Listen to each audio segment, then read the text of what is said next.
Good morning विद्यार्थी मित्रों।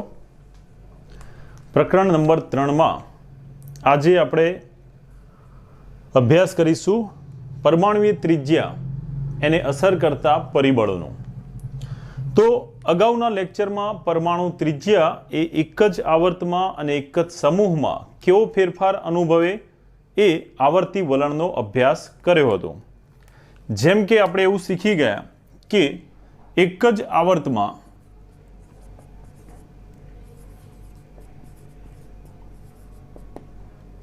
જેમ જેમ ડાબી બાજુથી જમણી બાજુ તરફ જતા જઈએ, ડાબી બાજુથી જમણી બાજુ તરફ જતા જઈએ તેમ તેમ પરમાણુ ક્રમાંકના વધારા સાથે પરમાણુ ક્રમાંક વધે તેમ તેમ પરમાણુ ત્રિજ્યા ઘટતી જાય છે।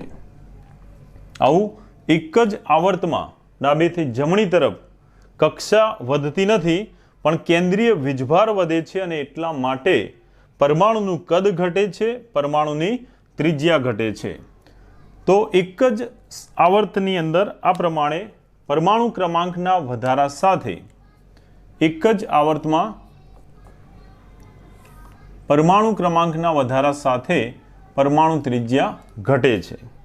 એ જ પ્રમાણે આપણે વાત કરીએ એક જ સમૂહમાં જોવા મળતા તત્વોની, તો એક જ સમૂહમાં રહેલા જે તત્વો છે, કોઈ પણ એક સમૂહ લઈએ તો આવા એક જ સમૂહમાં જેમ જેમ ઉપરથી નીચે તરફ જતા જઈએ, ઉપરથી નીચે તરફ જતા પરમાણુ ક્રમાંક વધતો જાય। જેમ જેમ નીચે તરફ જઈએ એમ શું થાય? પરમાણુ ક્રમાંક નીચે તરફ જતા વધે છે, સાથે સાથે એની પરમાણુ ત્રિજ્યા જે છે એ પણ વધતી જાય છે।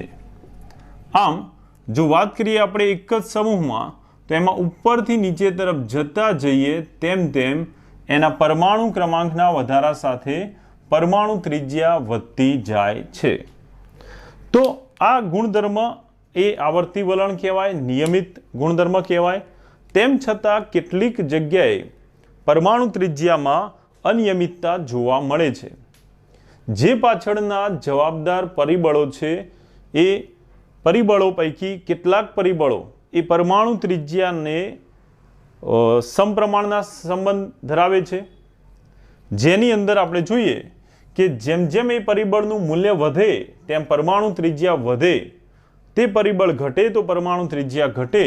આવો સમપ્રમાણનો સંબંધ ધરાવતા હોય, પરમાણુ ત્રિજ્યા સાથે સમપ્રમાણનો સંબંધ ધરાવતા હોય એવા બે પરિબળ છે। નંબર 1, કક્ષાની ત્રિજ્યા વધે, એટલે કે જેમ જેમ નવી કક્ષા ઉમેરાય તો કક્ષાની ત્રિજ્યા વધે, કક્ષા મોટી થાય તેમ તેમ પરમાણુની ત્રિજ્યા પણ વધતી જાય છે।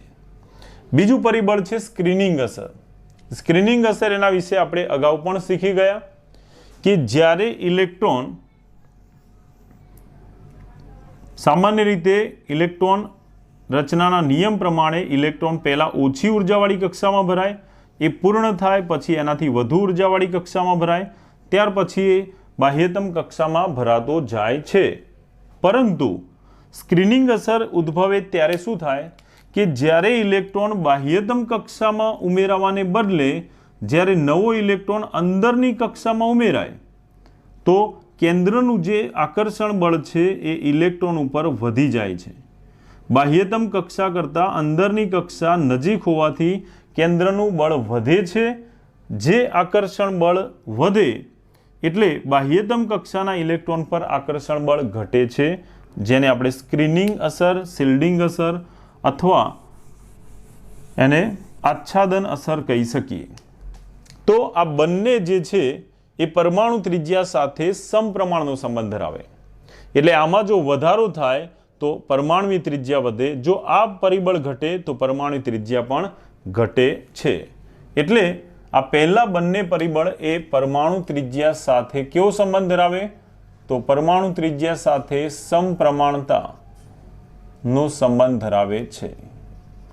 સમપ્રમાણનો સંબંધ કોની સાથે? પરમાણુ ત્રિજ્યા સાથે સમપ્રમાણનો સંબંધ ધરાવતા આ બે પરિબળ થશે।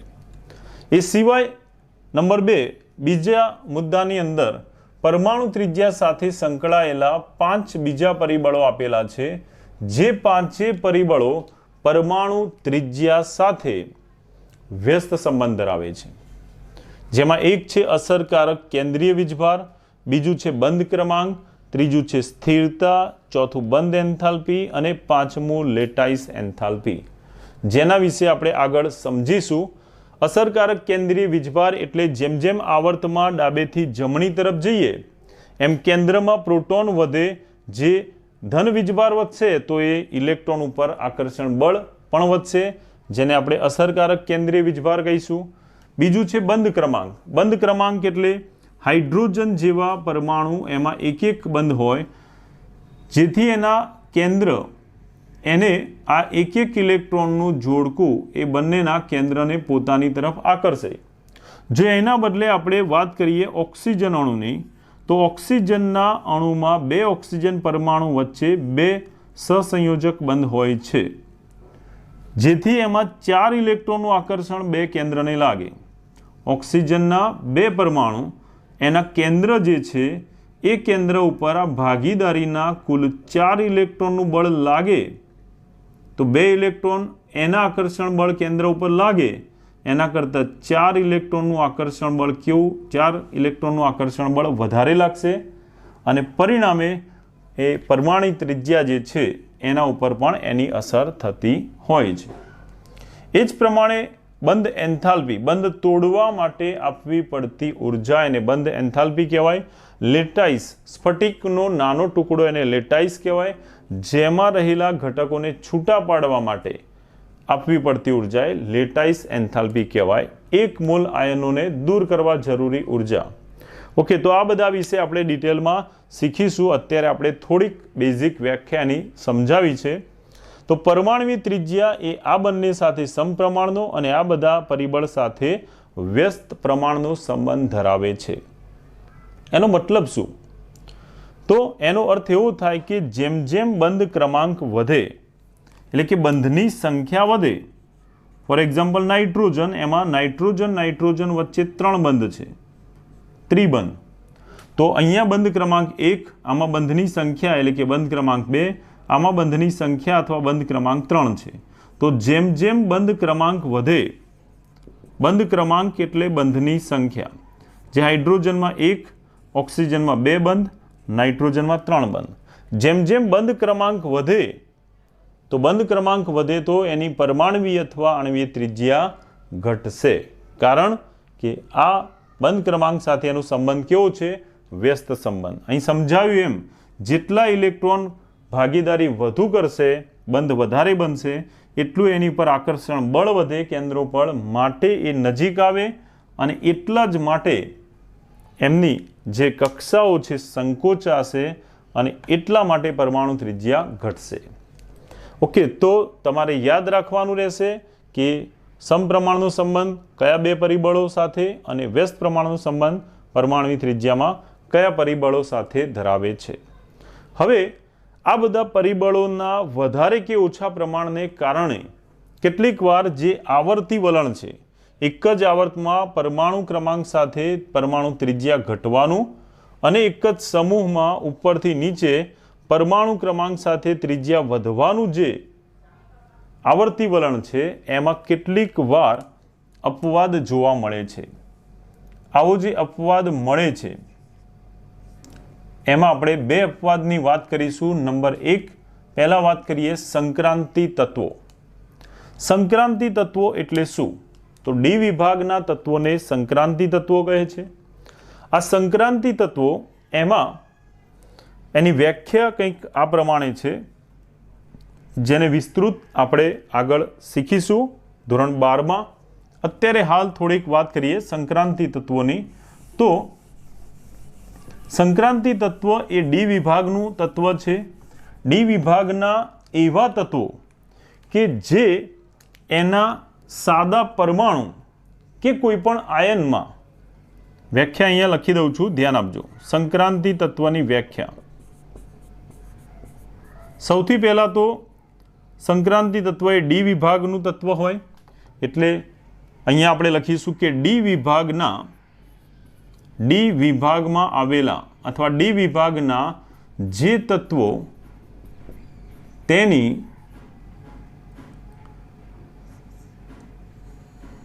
પરમાણુ કે કોઈ પણ આયન ની સ્થિતિમાં ડી કક્ષકમાં અપૂર્ણ ઇલેક્ટ્રોન ધરાવતા હોય, ડી કક્ષક અપૂર્ણ ઇલેક્ટ્રોન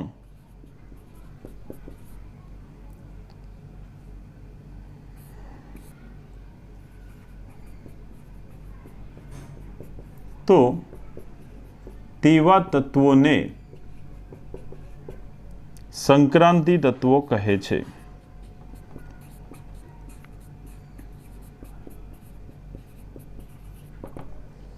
દાખલા તરીકે આપણે વાત કરીએ બે તત્વોની. એક છે કોપર. મિત્રો ધ્યાન આપજો બરાબર. કોપર પરમાણુ ક્રમાંક 29. આ 29 પરમાણુ ક્રમાંક ધરાવતા કોપરની ઇલેક્ટ્રોન રચના લખીએ તો એની ઇલેક્ટ્રોન રચના આ પ્રમાણે થશે: આર્ગોન કમ્પ્લીટ. આર્ગોન કમ્પ્લીટ એટલે 18 ઇલેક્ટ્રોનની ગોઠવણી થશે. ત્યાર પછી ઇલેક્ટ્રોન 3D માં ભરાઈ શકે, જે 5 પેટાકોષ ધરાવે. પરંતુ 3D કરતા 4s કક્ષક એની ઉર્જા ઓછી હોવાથી ઇલેક્ટ્રોન પહેલા 3D પહેલા 4s માં ભરાશે. તો આર્ગોન જે નિષ્ક્રિય વાયુ છે 18 ઇલેક્ટ્રોનની ગોઠવણી ધરાવે, એના પછી 19 અને 20મો ઇલેક્ટ્રોન ભરાશે અહીંયા. 20 ઇલેક્ટ્રોન થયા, 18 ને 2 20. ત્યાર પછી 21 22 23 24 25 26 27 28 અને 29. આ રીતે કોપરમાં ઇલેક્ટ્રોન રચના 3D9 4s2 થઈ શકે. પણ આગળ આપણે પ્રકરણ 2 માં શીખી ગયા એ પ્રમાણે 3D9 કરતાં 3D10 જે પૂર્ણ ભરાયેલી વધુ સ્થાયી રચના છે, એવી ઇલેક્ટ્રોન રચના પ્રાપ્ત કરી શકે માટે એનો 4s નો એક ઇલેક્ટ્રોન ક્યાં જતો હોય? 3D માં અહીંયા યુગ્મિત થવા. એવું થવાને કારણે કોપરની પરમાણુ તરીકે ઇલેક્ટ્રોન રચના આ એક ઇલેક્ટ્રોન અહીંયા આવતા આ રીતે 3D9 ને બદલે 3D10 અને 4s માં બાકી રહેશે 1. આ પ્રમાણેની ઇલેક્ટ્રોન રચના જે એની પરમાણુ અવસ્થામાં જોવા મળે છે એને આપણે કોપરની ધરા અવસ્થાની ઇલેક્ટ્રોન રચના કહી શકીએ, અથવા એની ભૂમિ અવસ્થાની ઇલેક્ટ્રોન રચના એવું કહીશું. ભૂમિ અવસ્થા અથવા તો ધરા અવસ્થા. હવે અહીંયા તમે જુઓ તો કોપર જે છે એની ડી કક્ષકમાં પૂર્ણ ઇલેક્ટ્રોન ભરાયેલા છે. સંક્રાંતિ તત્વની વ્યાખ્યા મુજબ ડી વિભાગના તત્વો એમાં પરમાણુ કે કોઈ પણ આયન સ્થિતિમાં ડી કક્ષક કેવા હોવા જોઈએ? અપૂર્ણ ઇલેક્ટ્રોન હોવા જોઈએ. પણ અહીંયા તો ડી કક્ષકમાં ઇલેક્ટ્રોન કેવા ભરાયેલા છે? તો ડી કક્ષક પૂર્ણ ભરાયેલી છે. એનો મતલબ કે કોપર સંક્રાંતિ તત્વ થઈ શકે નહીં. પરંતુ આ પરમાણુની સ્થિતિ છે. જ્યારે કોપરના પરમાણુની ઇલેક્ટ્રોન રચના લખીએ ત્યારે આવું થાય છે. વ્યાખ્યામાં ફરી જુઓ તો પરમાણુ કે કોઈ પણ આયનની સ્થિતિમાં ડી કક્ષક અપૂર્ણ હોવી જોઈએ. હવે કોપરમાં બે જુદા જુદા આયન શક્ય બને. એક કોપર +1 અને બીજો કોપર +2. તો કોઈ પણ એક આયનમાં પણ જો ડી કક્ષક અપૂર્ણ બને તો એ સંક્રાંતિ તત્વ થઈ શકે છે. તો જ્યારે કોપર +1 બનશે ત્યારે શું થશે? +1 એટલે એક ઇલેક્ટ્રોન ગુમાવશે. કયો ગુમાવશે? 4s નો. તો 4s માં 0 થઈ જશે, પણ 3D કક્ષક તો પૂર્ણ જ ભરાયેલી રહેશે. કોપર +1 આ એક આયન છે જે આયનની સ્થિતિમાં પણ ડી કક્ષક તો પૂર્ણ ભરાયેલી જ મળે છે. પરંતુ હજુ એક આયન બાકી છે કોપર. જુદા જુદા બે આયનની સ્થિતિ ધરાવે છે. કોપરના આ પરમાણુ અને +1 ક્યુપ્રસ આયન બંનેમાં ડી કક્ષક પૂર્ણ ભરાયેલી છે, પરંતુ આપણે Cu+2 ની વાત કરીએ જેમાં 2 ઇલેક્ટ્રોન ગુમાવશે તો પરમાણુમાંથી કુલ 2 પૈકી 1 ઇલેક્ટ્રોન આ 4s માંથી દૂર થશે અને એનો બીજો ઇલેક્ટ્રોન દૂર થશે 3d માંથી. પરિણામે કોપર +2 બને ત્યારે ઇલેક્ટ્રોન રચના થશે આર્ગોન 3d 4s. 4s એમાંથી 1 ઇલેક્ટ્રોન દૂર થશે એટલે 4s 0 થઈ જશે. 3d 10 હતી એમાંથી પણ બીજો ઇલેક્ટ્રોન દૂર થશે એટલે 3d 9 થશે, જે હવે અપૂર્ણ બને છે. આમ કોપરની પરમાણુ અવસ્થા કે Cu+1 ક્યુપ્રસ આયનમાં ડી કક્ષક પૂર્ણ છે, પરંતુ એના એક આયન Cu+2 માં એ ડી કક્ષક અપૂર્ણ ધરાવે છે, એટલા માટે કોપર સંક્રાંતિ તત્વ થશે. આમ કોપર જે છે એ સંક્રાંતિ તત્વ ગણાય. ઓકે, પરંતુ જો આ ત્રણેયમાં એ ડી કક્ષક પૂર્ણ અથવા તો ખાલી હોય, અપૂર્ણ હોત જ નહીં, તો એ સંક્રાંતિ તત્વ બનત નહીં. ઓકે, તો આ વાત થઈ સંક્રાંતિ તત્વોની. હવે સંક્રાંતિ તત્વોમાં જે ઇલેક્ટ્રોન રચના છે, વાત કરીએ આપણે પ્રથમ સંક્રાંતિ શ્રેણીના તત્વો. સંક્રાંતિ તત્વો જે ડી વિભાગમાં છે એ જુદા જુદા 4 શ્રેણીમાં વહેંચાયેલા છે. આવર્ત 4 એમાં પ્રથમ સંક્રાંતિ શ્રેણી, આવર્ત 5 એમાં દ્વિતીય સંક્રાંતિ શ્રેણી, આવર્ત 6 એમાં તૃતીય સંક્રાંતિ શ્રેણી અને 7મા આવર્તમાં ચતુર્થ સંક્રાંતિ શ્રેણી. આપણે અહીંયા વાત કરીએ સંક્રાંતિ તત્વોમાં પ્રથમ સંક્રાંતિ શ્રેણીના તત્વો. તો અહીંયા પ્રથમ સંક્રાંતિ શ્રેણીના તત્વો એમાં જોવા મળતી જે પરમાણુ ત્રિજ્યાનો ફેરફાર છે એ કેવો અનિયમિત છે એની વાત કરીએ તો પ્રથમ સંક્રાંતિ શ્રેણીના તત્વો એમાં એક જ આવર્તમાં આવેલા છે. કયા આવર્તમાં આવેલા છે? તો પ્રથમ સંક્રાંતિ શ્રેણીના તત્વો આવર્ત નંબર 4 માં આવેલા છે, જેમાં ડાબી બાજુએ સૌ પહેલા સમૂહ 3 માં સ્કેન્ડિયમ આવશે. પછી જેમ જેમ આપણે જમણી બાજુ જતા જઈએ તેમ તેમ ઝિંક તરફ આવર્તમાં તેમ તેમ તમે જોઈ શકો કે સ્કેન્ડિયમથી મેંગેનીઝ સુધી પરમાણુ ત્રિજ્યા એ ક્રમશઃ ઘટતી જાય છે, કારણ કે કેન્દ્રીય વીજભાર વધતો જાય છે.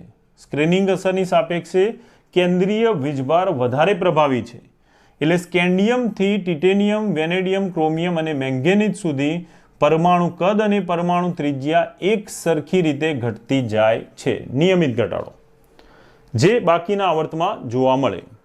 પરંતુ અહીંથી આપણે વાત કરીએ પરમાણુ ક્રમાંક 26 વાળું આયન.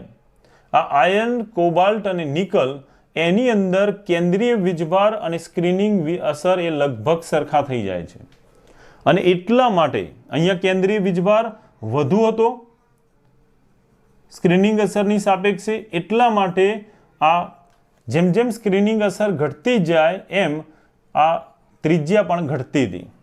પરંતુ આયન કોબાલ્ટ અને નિકલ જેમાં અપવાદ જોવા મળે છે, ત્રિજ્યા જે છે એ ત્રણેયની લગભગ સરખા જેવી હોય છે, કારણ કે આ ત્રણેય તત્વો આયન, કોબાલ્ટ અને નિકલ 26, 27 અને 28 પરમાણુ ક્રમાંક એમાં કેન્દ્રીય વીજભાર અને સ્ક્રીનિંગ અસર લગભગ સમાન હોવાથી આ ત્રણેય તત્વો એની પરમાણુ ત્રિજ્યામાં ઘટાડો થવાની જગ્યાએ પરમાણુ ક્રમાંક વધતો હોવા છતાં પરમાણુ ત્રિજ્યા ઘટવાને બદલે એની પરમાણુ ત્રિજ્યા લગભગ સમાન જેવી જોવા મળે છે. પરમાણુ ત્રિજ્યા લગભગ સરખા જેવી હોય છે. એનાથી આગળ વધીએ તો કોપર અને ત્યારબાદ ઝિંક. પરમાણુ ક્રમાંક 29 વાળું કોપર અને ત્યાર પછી ઝિંકની વાત કરીએ તો એમાં સ્ક્રીનિંગ અસરનું પ્રમાણ કેન્દ્રીય વીજભાર કરતાં પણ વધી જાય છે સૌથી છેલ્લા ઝિંકમાં, અને પરિણામે ઝિંક જે છે એમાં સ્ક્રીનિંગ અસર વધે છે. એટલા માટે એની ત્રિજ્યા ઘટવાને કે બદલે કે સમાન રહેવાને બદલે વધી જાય છે. તો યાદ રાખજો કે પ્રથમ સંક્રાંતિ શ્રેણીમાં આવેલું એવું કયું તત્વ છે કે જેની પરમાણુવી ત્રિજ્યા પરમાણુ ક્રમાંક સાથે ઘટવાને બદલે વધી જાય છે? તો એ છે ઝિંક. તો અહીંયા આ રીતે અપવાદ જોવા મળે છે, જે પાછળના કારણ છે એમાં અસર કરતા આ પરિબળો. ઓકે, તો આ વાત થઈ સંક્રાંતિ તત્વોમાં ઇલેક્ટ્રોન રચનાને આધારે અને આ પરિબળોને આધારે પરમાણુ ત્રિજ્યામાં જોવા મળતી અનિયમિતતાની. હવે આવું જ એક બીજું પરિબળ જોઈએ, જે છે લેન્થેનોઇડ સંકોચન. ઓકે,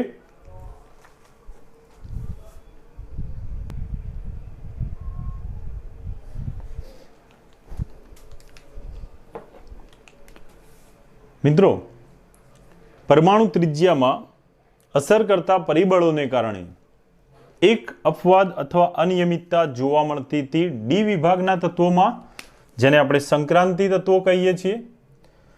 એ સિવાય બીજું અપવાદ જે જોવા મળે છે એ જોવા મળે છે એફ વિભાગના તત્વોમાં. એફ વિભાગના તત્વો એમાં જોવા મળતી એક ઘટનાનો આપણે અભ્યાસ કરીશું, જે લેન્થેનોઇડ સંકોચન તરીકે ઓળખાય છે. ધોરણ 12માં પણ આ જ પ્રશ્ન અગત્યના પ્રશ્ન તરીકે તમારે અભ્યાસ કરવાનો રહેશે, તો ધ્યાન આપજો. લેન્થેનોઇડ સંકોચન આ કયા વિભાગમાં જોવા મળે? તો આ જોવા મળે છે એફ વિભાગના તત્વો. આપણે આગળ શીખી ગયા કે એફ વિભાગના તત્વો જે છે એ કુલ 2 શ્રેણીઓમાં વહેંચાયેલા છે. એક લેન્થેનાઇડ શ્રેણી અને બીજું એક્ટિનાઇડ શ્રેણી. તો એમાં જે લેન્થેનાઇડ શ્રેણીના તત્વો છે, જેમાં ઇલેક્ટ્રોન 4f કક્ષકમાં ભરાય છે, એ તત્વો લેન્થેનાઇડ શ્રેણીના જે તત્વો છે એમાં આ ઘટના જોવા મળે છે. તો લેન્થેનાઇડ શ્રેણીના જે તત્વો છે, પ્રથમ હરોળમાં આવેલા આવર્ત 6માં આવેલા 4fમાં ઇલેક્ટ્રોન ભરાતા હોય એવા કુલ 14 તત્વો, જેને આવર્ત કોષ્ટકમાં એફ વિભાગમાં નીચે સ્થાન આપ્યું છે, એ જે તત્વો છે એમાં જોવા મળતી લેન્થેનોઇડ સંકોચનની જે ઘટના છે એ પણ પરમાણુ ત્રિજ્યામાં અનિયમિતતા દર્શાવતી ઘટના છે.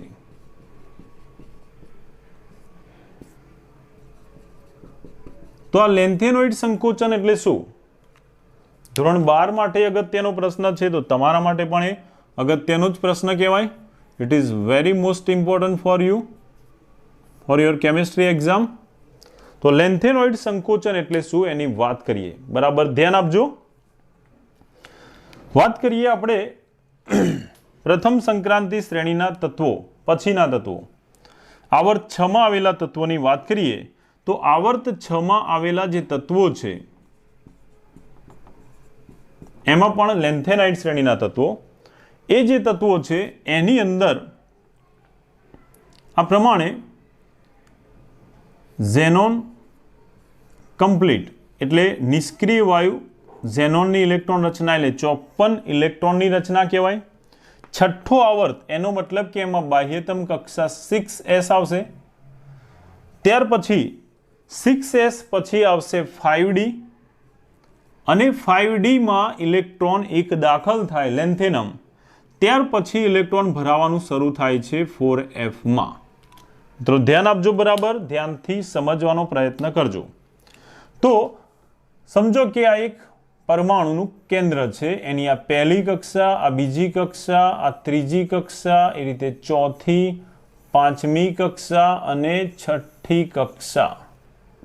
હવે છઠ્ઠી કક્ષા અહીંયા આપણે દર્શાવેલી છે, જેમાં સૌથી બહાર આવેલી છે 6s, જે છઠ્ઠી કક્ષામાં આવશે. 6s કઈ કક્ષામાં આવશે? n બરાબર 6માં. 5d એ આવશે પાંચમી કક્ષામાં અને 4f એ આવશે ચોથી કક્ષામાં. તમે જોઈ શકો અહીંયા ચોથી કક્ષા, પાંચમી કક્ષા અને છઠ્ઠી કક્ષા. કેન્દ્રનું ચોથી કક્ષામાં અંતર એ નજીક કહેવાય, ઓછું અંતર છે.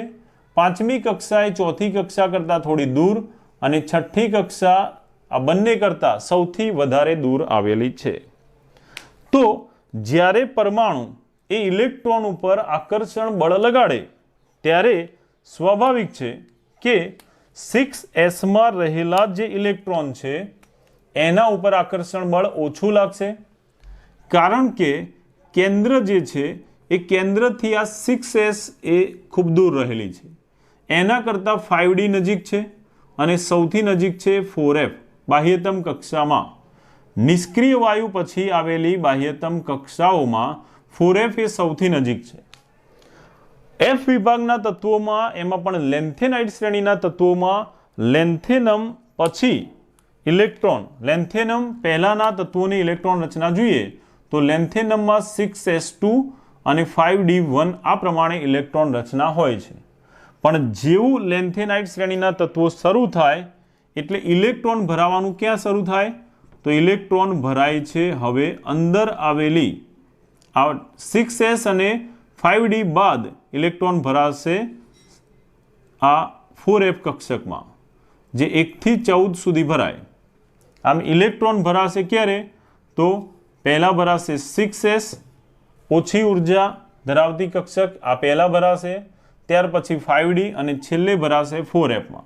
તો વિચારો કે જ્યારે ઇલેક્ટ્રોન બાહ્યતમ કક્ષામાં ઉમેરાય તો બાહ્યતમ કક્ષા એ કેન્દ્રથી દૂર છે. એના બદલે જ્યારે ઇલેક્ટ્રોન હવે 4fમાં ઉમેરાશે, એકવાર બહાર ઉમેરાય પછી ઇલેક્ટ્રોન જ્યારે અંદરની કક્ષામાં ઉમેરાય તો અંદર ઉમેરાતો જાય ઇલેક્ટ્રોન તો એ કેન્દ્રથી નજીક છે, માટે કેન્દ્રનું આકર્ષણ બળ આ નજીક ગોઠવાયેલા ઇલેક્ટ્રોન ઉપર વધી જશે. કેન્દ્રનું આ 4fના ઇલેક્ટ્રોન પર આકર્ષણ બળ વધી જાય તો એને કારણે આ કક્ષાઓ જે છે એનું સંકોચન પણ વધી જશે અને એટલા માટે આવર્તમાં ડાબેથી જમણી તરફ જતા સંકોચનની જે પ્રક્રિયા છે એ જે થવી જોઈએ એના કરતાં પણ વધુ સંકોચન થાય છે. આ જે વધુ સંકોચન થવાની અસર છે એને લેન્થેનાઇડ શ્રેણીના તત્વોમાં ઇલેક્ટ્રોન અંદર ભરાવાથી કેન્દ્રનું બળ વધી જવાને કારણે આ કક્ષાઓ વધુ સંકોચન પામવાની જે અસર છે એને લેન્થેનોઇડ સંકોચન તરીકે ઓળખવામાં આવે છે. અને એના પાછળનું કારણ કયું? તો ઇલેક્ટ્રોન બાહ્યતમ કક્ષામાં ભરાવાને બદલે જ્યારે અંદરની કક્ષામાં ભરાય તો અંદરની કક્ષામાં કેન્દ્રનું આકર્ષણ બળ નજીક હોવાથી વધી જાય છે અને એટલા માટે સંકોચન વધે છે, કદ ઘટે છે અને ત્રિજ્યા પણ ઘટી જાય છે. તો આ રીતે બીજું પરિબળ જે છે પરમાણુ ત્રિજ્યામાં અનિયમિતતા દર્શાવતું એ છે લેન્થેનોઇડ સંકોચન, જે એફ વિભાગના પ્રથમ આંતરસંક્રાંતિ શ્રેણી લેન્થેનાઇડ શ્રેણીમાં જ વધારે જોવા મળે છે. ઓકે,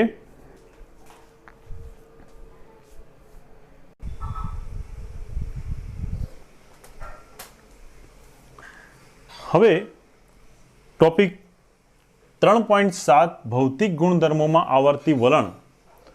એમાં વાત કરીએ આપણે સૌથી પહેલા આપણે શીખી ગયા પરમાણુ ત્રિજ્યા, ભૌતિક ગુણધર્મો. એમાં એક ભૌતિક ગુણધર્મ પરમાણુય ત્રિજ્યા અને આયનીય ત્રિજ્યા.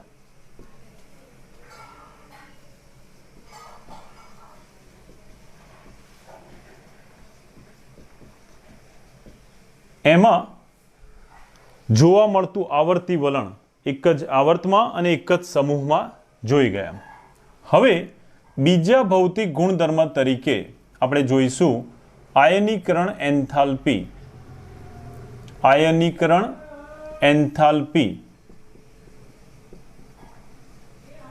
જેને ડેલ્ટા એચ આઈ વડે દર્શાવવામાં આવે છે, અથવા એને ડેલ્ટા આઈ એચ આઈ એ રીતે પણ દર્શાવી શકાય. ઓકે,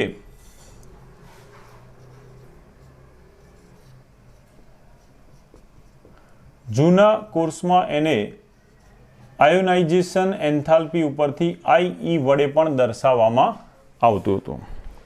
તો બીજા ગુણધર્મ તરીકે આપણે ભૌતિક ગુણધર્મ તરીકે જોઈએ આયનીકરણ એન્થાલ્પી અને એમાં આવર્તી વલણનો અભ્યાસ કરીશું.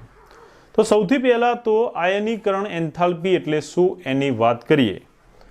તો અહીંયા આયનીકરણનો અર્થ થાય કે વાયુરૂપ તટસ્થ પરમાણુ એ જ્યારે ઇલેક્ટ્રોન ગુમાવે અને ધન આયન બનાવે તો આ ધન આયન બનાવે ત્યારે ઇલેક્ટ્રોન એને દૂર કરવા માટે જે ઉર્જા ન્યૂનતમ જોઈએ ઇલેક્ટ્રોનને દૂર કરવા માટે આપવી પડતી જે ઉર્જા છે એને આયનીકરણ એન્થાલ્પી કહે છે. તો આ થયું વાયુરૂપ તટસ્થ પરમાણુમાંથી ધન આયન બનવાની પ્રક્રિયા. તટસ્થ પરમાણુમાંથી આયન બનવાની પ્રક્રિયા એ આયનીકરણ એન્થાલ્પી અને એમાં વપરાતી ઉર્જા. આ પ્રક્રિયામાં ઇલેક્ટ્રોન દૂર કરવા જરૂરી જે ઉર્જા છે એ ઉર્જા માટે વપરાય શબ્દ એન્થાલ્પી. જે એન્થાલ્પીને દર્શાવવાની સંજ્ઞા છે H અને ફેરફાર માટે delta I for ionization. I for ionization જેને ગુજરાતીમાં કહેવાય આયનીકરણ. તો આ રીતે આયનીકરણ એન્થાલ્પી એની વ્યાખ્યા જોઈએ, બરાબર ધ્યાનથી સમજજો.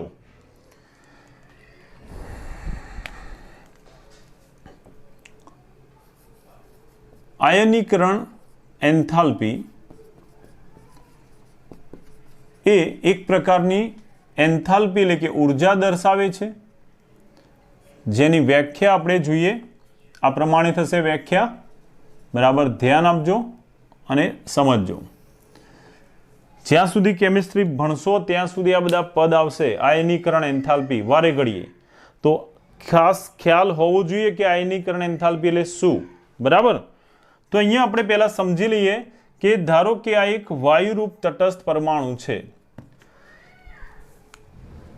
આ એક પરમાણુ છે કે જે પરમાણુ એની ધરા અવસ્થામાં અથવા તો તટસ્થ ઇલેક્ટ્રોન ગુમાવ્યા કે મેળવ્યા વગરનો એક તટસ્થ અથવા ધરા અવસ્થામાં રહેલો પરમાણુ છે.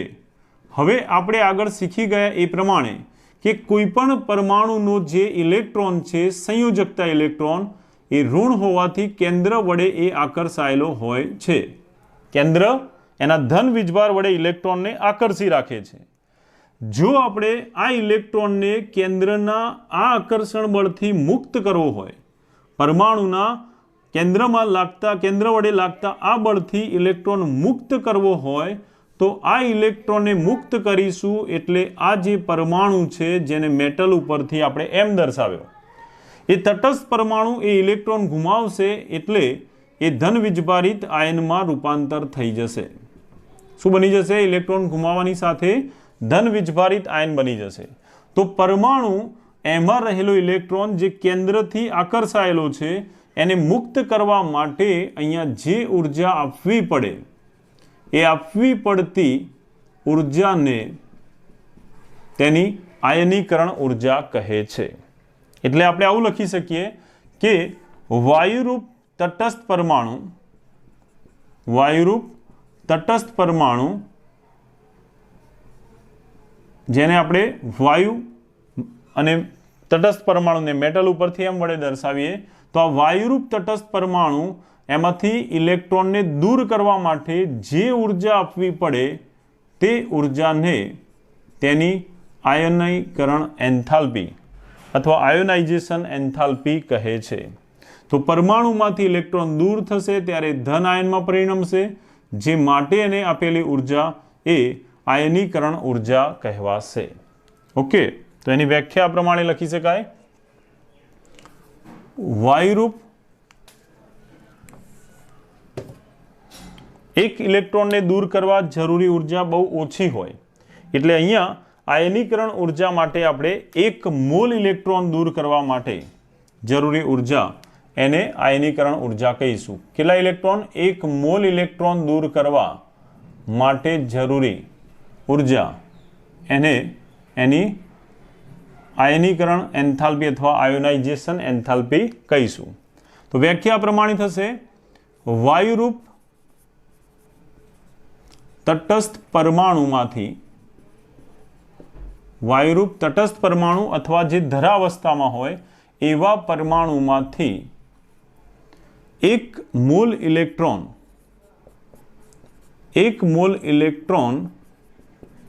પરમાણુમાંથી દૂર કરી અને ધન આયન બનાવવા માટે 1 મોલ પરમાણુમાંથી 1 મોલ ઇલેક્ટ્રોન દૂર કરીશું એટલે એમાંથી 1 મોલ ધન આયન બનશે આ 1 મોલ ધન આયન બનાવવા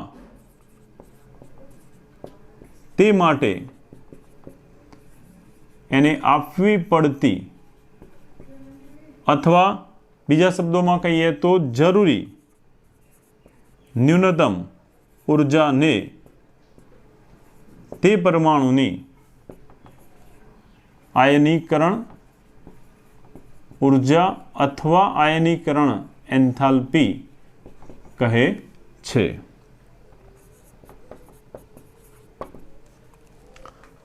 તો આ રીતે આયનીકરણ એન્થાલ્પી એટલે ઇલેક્ટ્રોન દૂર કરવા માટે જરૂરી ઉર્જા એને આયનીકરણ એન્થાલ્પી કહે છે। હવે જો આપણે વાત કરીએ એક જ પરમાણુમાં રહેલા પહેલા ઇલેક્ટ્રોન, બીજા ઇલેક્ટ્રોન અને ત્રીજા ઇલેક્ટ્રોન માટે, તો એક ઉદાહરણ લઈએ આપણે। દાખલા તરીકે આપણે લઈએ છીએ અહીંયા એલ્યુમિનિયમ ઉદાહરણ તરીકે। તો એલ્યુમિનિયમનો જે પરમાણુ છે એનો પરમાણુ ક્રમાંક છે 13, એમાં ઇલેક્ટ્રોન રચના થશે 2, 8 અને 3। એની બાહ્યતમ કોષમાં કુલ 3 ઇલેક્ટ્રોન છે, જેને વારા પરથી આપણે દૂર કરીએ ત્યારે ઇલેક્ટ્રોન દૂર કરવા માટે જરૂરી ઉર્જાના મૂલ્યમાં કેવો ફેરફાર થતો જાય। સૌથી પહેલા વાત કરીએ આપણે એલ્યુમિનિયમના પરમાણુની કે જેમાં 13 પ્રોટોન 13 ઇલેક્ટ્રોન હોય, બરાબર ધ્યાન આપજો। તો જ્યારે એલ્યુમિનિયમનો તટસ્થ પરમાણુ હશે જે 13 પ્રોટોન અને 13 ઇલેક્ટ્રોન ધરાવે છે, આવા એલ્યુમિનિયમ પરમાણુ એમાં રહેલા ઇલેક્ટ્રોન એના ઉપર કેન્દ્રનું આકર્ષણ બળ લાગે છે, જે આકર્ષણ બળથી આ ઇલેક્ટ્રોનને મુક્ત કરવા માટે એને આપવી પડતી ઉર્જા, પહેલા ઇલેક્ટ્રોનને દૂર કરવા માટે આપવી પડતી ઉર્જા, એને આપણે પ્રથમ આયનીકરણ એન્થાલ્પી ડેલ્ટા IH1 અથવા તમે એને IE1 આવું લખી શકો, જે કહેવાય એની પ્રથમ આયનીકરણ એન્થાલ્પી ફેરફાર। તો જ્યારે એના કુલ આ જે ઇલેક્ટ્રોન હતા 3, એમાંથી એક ઇલેક્ટ્રોન એ ગુમાવશે, ત્યારે હવે એ એક ઇલેક્ટ્રોન ગુમાવતા અગાઉ શીખી ગયા એ પ્રમાણે એલ્યુમિનિયમનો +1 વીજભારિત આયન બની જશે। એનો પરમાણુ ક્રમાંક તો 13 જ રહેશે, પણ એ એક ઇલેક્ટ્રોન ગુમાવવાની સાથે એ હવે +1 વીજભાર ધરાવતો ધન આયન બનશે। હવે એના 3માંથી એક ઇલેક્ટ્રોન એને ગુમાવેલું હોવાથી એની ઇલેક્ટ્રોન રચના થશે 2, 8, 2। આ પહેલા ઇલેક્ટ્રોનને દૂર કરવા માટે જે ઉર્જા આપવી પડે છે એને આપણે કહીશું એની પ્રથમ આયનીકરણ એન્થાલ્પી ડેલ્ટા IH1। આ 1 ફોર પ્રથમ, જેને કહેવાય પ્રથમ આયનીકરણ એન્થાલ્પી ફેરફાર। તો આ થશે એની પ્રથમ આયનીકરણ એન્થાલ્પી। હવે એલ્યુમિનિયમનો જ્યારે આયન બનશે, તટસ્થ પરમાણુ જે હતો એમાંથી આયન બને, તો હવે એમાં શું થશે? તો પરમાણુ ક્રમાંક 13 છે, એટલે પ્રોટોનની સંખ્યા તો કેન્દ્રમાં 13 જ રહેશે, પરંતુ હવે એમાં ઇલેક્ટ્રોનની સંખ્યા તમે જુઓ, જે 13 હતી એમાં એક ઇલેક્ટ્રોન ગુમાવવાને કારણે હવે ઇલેક્ટ્રોન સંખ્યા 12 થઈ જશે। કેટલા ઇલેક્ટ્રોન થઈ જશે? જે 13 ઇલેક્ટ્રોન હતા એમાંથી એક ગુમાવતા હવે 12 ઇલેક્ટ્રોન થઈ જશે। તો ધ્યાન આપજો, હવે જ્યારે એમાં 12 ઇલેક્ટ્રોન થશે ત્યારે એનો જે 12મો ઇલેક્ટ્રોન છે કેન્દ્રથી આકર્ષાયેલો, એને દૂર કરવાનો છે। પરમાણુના બીજા ઇલેક્ટ્રોનને દૂર કરવા માટે, પરમાણુનો બીજો ઇલેક્ટ્રોન દૂર કરવા માટે જરૂરી જે ઉર્જા છે, આ બીજા ઇલેક્ટ્રોનને દૂર કરવા જરૂરી અથવા આપવી પડતી જે ઉર્જા છે એને આપણે કહીશું ડેલ્ટા IH2, જે કહેવાય એની દ્વિતીય આયનીકરણ એન્થાલ્પી ફેરફાર। ઓકે, હવે આમાં શું ફરક પડશે? તો બંનેમાં પ્રોટોન તો 13 જ છે, પણ અહીંયા 13 ઇલેક્ટ્રોન હતા જેના ઉપર આ 13 પ્રોટોનનું બળ વહેંચાતું હતું, જ્યારે આમાં ઇલેક્ટ્રોનની સંખ્યા 12 થઈ ગઈ ઘટીને। તો જ્યારે 13ની સાપેક્ષે 12 ઇલેક્ટ્રોન હશે, ઓછા ઇલેક્ટ્રોન હશે, તો આ કેન્દ્રનું બળ કેવું થશે? વધી જશે ને। તો ઇલેક્ટ્રોનની સંખ્યા ઘટે છે, માટે કેન્દ્રનો અસરકારક વીજભાર વધી જાય છે।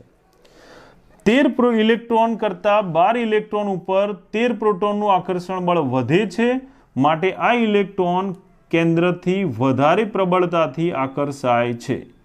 ઇલેક્ટ્રોન જેટલો વધારે પ્રબળતાથી આકર્ષાય એટલો એ ઇલેક્ટ્રોનને દૂર કરવા માટે ઉર્જા પણ વધુ જોઈએ. એટલા માટે કહેવાય કે પહેલા ઇલેક્ટ્રોન જેનું આકર્ષણ ઓછું હતું એની સાપેક્ષે અહીંયા આકર્ષણ બળ વધુ હોવાથી ઇલેક્ટ્રોન દૂર કરવા એને વધુ ઉર્જા આપવી પડે છે. ટૂંકમાં એવું કહી શકીએ કે એક જ પરમાણુના પ્રથમ આયનીકરણ એન્થાલ્પી ડેલ્ટા IH1 એના કરતાં એની દ્વિતીય આયનીકરણ એન્થાલ્પી ડેલ્ટા IH2 એનું મૂલ્ય જે છે એ પ્રથમ કરતાં દ્વિતીય આયનીકરણ એન્થાલ્પીનું મૂલ્ય વધે છે. ઓકે, હવે બીજો ઇલેક્ટ્રોન દૂર થયા પછી શું પરિસ્થિતિ થશે? તો આ જે આયન હતો Al+1 એમાંથી બીજો એક ઇલેક્ટ્રોન દૂર થશે એટલે હવે એમાં એક બીજો ઇલેક્ટ્રોન અહીંથી દૂર થઈ ગયો તો હવે ઇલેક્ટ્રોન રચના થઈ જશે 2 8 1. શું થઈ જશે? 2 8 1. એટલે હવે એમાં ઇલેક્ટ્રોનની સંખ્યા થઈ જાય 2 8 10 અને 1 11 ઇલેક્ટ્રોન. 11 ઇલેક્ટ્રોન હવે એમાં જોવા મળશે, પણ પ્રોટોન તો એ કોઈ ફેરફાર પામ્યા નથી માટે એના એ જ જળવાઈ રહેશે. તો હવે જે આયન બનશે, ઓલરેડી એક ઇલેક્ટ્રોન ગુમાવવાથી +1 વીજભાર હતો, બીજો ઇલેક્ટ્રોન ગુમાવશે એટલે એના વીજભારમાં બીજો એકનો વધારો થશે માટે હવે એલ્યુમિનિયમનો આયન બની જશે Al+2. આમ Al+2 બનશે ત્યારે એમાં પરમાણુ ક્રમાંક 13 હોવાથી કેન્દ્રમાં પ્રોટોન તો 13 હશે પણ ઇલેક્ટ્રોનની સંખ્યા જે મૂળ હતી એમાંથી 1 અને 2 ઘટવાથી કુલ 2 8 1 11 ઇલેક્ટ્રોન હવે એમાં જોવા મળે છે. કેટલા ઇલેક્ટ્રોન? 11 ઇલેક્ટ્રોન. ફરીથી આપણે જોઈએ Al+2 જેમાં 13 પ્રોટોન અને 11 ઇલેક્ટ્રોન છે એના બાહ્યતમ કક્ષાના ઇલેક્ટ્રોન ઉપર કેન્દ્રનું આકર્ષણ બળ હવે કેવું થશે? તો 13 પ્રોટોનનું 13 ઇલેક્ટ્રોન ઉપર બળ લાગે એના કરતાં 12 ઇલેક્ટ્રોન ઉપર વધારે લાગે. અહીં તો એનાથી પણ ઓછા 11 ઇલેક્ટ્રોન છે તો કેન્દ્રનું આકર્ષણ બળ આ સંયોજકતા ઇલેક્ટ્રોન ઉપર વધી જશે. જેમ જેમ ઇલેક્ટ્રોન ઓછા થશે એમ કેન્દ્રનો વીજભાર વધુ હોવાથી એને વધુ પ્રબળતાથી આકર્ષે અને આવો વધુ પ્રબળતાથી આકર્ષાયેલા ઇલેક્ટ્રોનને દૂર કરવો હોય આપણે તો આ ઇલેક્ટ્રોન જે કયો ઇલેક્ટ્રોન છે? ત્રીજો ઇલેક્ટ્રોન. 3માંથી પહેલો દૂર થયો, બીજો દૂર થયો, હવે આ ત્રીજો જે છે એ પણ દૂર કરીએ તો આ ત્રીજા ઇલેક્ટ્રોનને દૂર કરવા માટે જે વધુ આકર્ષાયેલો છે આ બંને કરતાં તો એના માટે આપવી પડતી ઉર્જા એ સૌથી વધારે હશે. સૌથી વધુ ઉર્જા આપવી પડે. ત્રીજા ઇલેક્ટ્રોનને દૂર કરવા માટે આપવી પડતી ઉર્જા એને દર્શાવીશું ડેલ્ટા IH3 જે આના અને આના કરતાં પણ સૌથી વધારે હશે. માટે આપણે એવું કહી શકીએ કે તૃતીય આયનીકરણ એન્થાલ્પી ડેલ્ટા IH3 નું મૂલ્ય એની પ્રથમ અને દ્વિતીય બંને આયનીકરણ એન્થાલ્પી કરતાં પણ વધુ હશે. તો ત્રીજો ઇલેક્ટ્રોન દૂર કરશે એટલે ત્રીજો ઇલેક્ટ્રોન દૂર થવાની સાથે હવે એલ્યુમિનિયમ બની જશે Al+3 આયન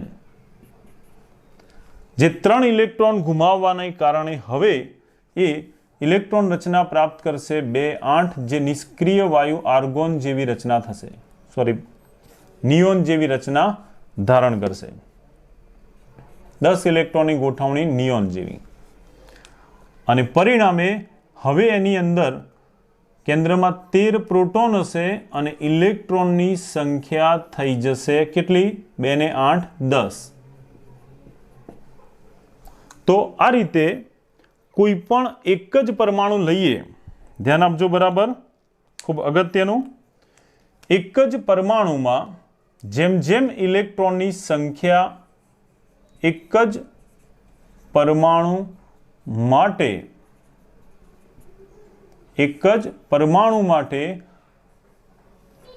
પ્રથમ આયનીકરણ એન્થાલ્પી કરતાં દ્વિતીય આયનીકરણ એન્થાલ્પી વધારે હોય, એના કરતાં તૃતીય આયનીકરણ એન્થાલ્પી હોય વધારે, એ રીતે ચોથી આયનીકરણ એન્થાલ્પી, એમ ક્રમશઃ એક જ પરમાણુમાંથી જેમ જેમ ઇલેક્ટ્રોન દૂર થતા જાય તો નવા ઇલેક્ટ્રોનને દૂર કરવા વધુ આયનીકરણ ઉર્જાની જરૂર પડે છે. કારણ કે જેમ જેમ ઇલેક્ટ્રોનની સંખ્યા ઘટશે કેન્દ્રનું બળ વધતું જશે. પરિણામે વધુ આકર્ષાયેલા ઇલેક્ટ્રોનને દૂર કરવા પ્રમાણમાં વધુ ઉર્જાની જરૂર પડે છે. એટલા માટે એક જ પરમાણુમાં એની પ્રથમ આયનીકરણ એન્થાલ્પી કરતાં દ્વિતીય આયનીકરણ એન્થાલ્પી વધારે હોય, દ્વિતીય કરતાં તૃતીય આયનીકરણ એન્થાલ્પી વધુ હોય, એમ ક્રમશઃ આયનીકરણ એન્થાલ્પી વધતી જાય છે. ઓકે, હવે એક જ સમૂહ અને એક જ આવર્તમાં કેવો ફેરફાર થાય એનો અભ્યાસ આપણે આવતી વખતે કરીશું. પરંતુ એ પહેલાં આયનીકરણ એન્થાલ્પીની વ્યાખ્યા તમને બરાબર આવડવી જોઈએ અને એક જ પરમાણુમાં થતા આયનીકરણ એન્થાલ્પીના મૂલ્યોનો ફેરફાર પણ આવડવો જોઈએ. કારણ કે આ ખૂબ જ અગત્યનું છે. જ્યાં સુધી કેમિસ્ટ્રી ભણશો ત્યાં સુધી આયનીકરણ એન્થાલ્પી શબ્દ આવે એટલે તરત તમને ખબર પડવી જોઈએ કે વાયુરૂપ તટસ્થ પરમાણુમાંથી ઇલેક્ટ્રોન દૂર કરવા માટે આપવી પડતી ઉર્જા એને આયનીકરણ એન્થાલ્પી કહે છે.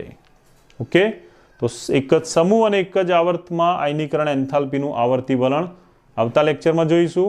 ત્યાં સુધી બરાબર તૈયાર કરતા રહેજો. Okay, thank you.